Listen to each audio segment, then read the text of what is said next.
За өглөөний минь хүргэе. Амралтын энэ сайхан өдөр. Түүнээсээ орчин үеийн нэг сургамж төгөөдлөг хэлж өгье.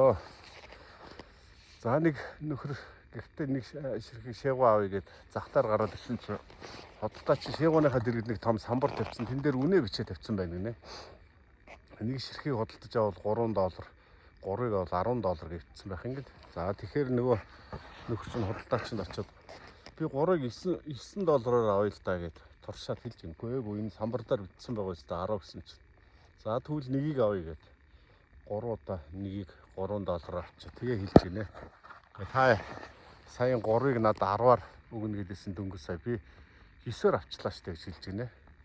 Өө тийм байна, баяр хүргэе гэсэн нөгөөдөг чинь.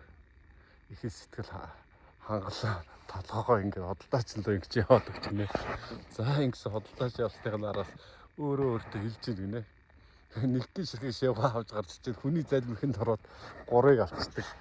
Тэгсэн хэрнээ 3-ыг авчих мөртлөө бас над яаж хөдөлтаа 8 хийхийг цаана гинэ. Ийм тэнийх усуд их байхаа хараа би ашиг орлоготой сайхан байна да олон ч хүн ингэж надаас 3 шээгүү авлаа да гэжсэн гэдэг.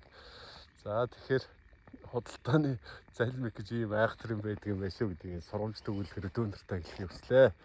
За тэгээд амралтын сайхан өдөр гэр бүлээрээ сайхан амраараа гэж өрөөё.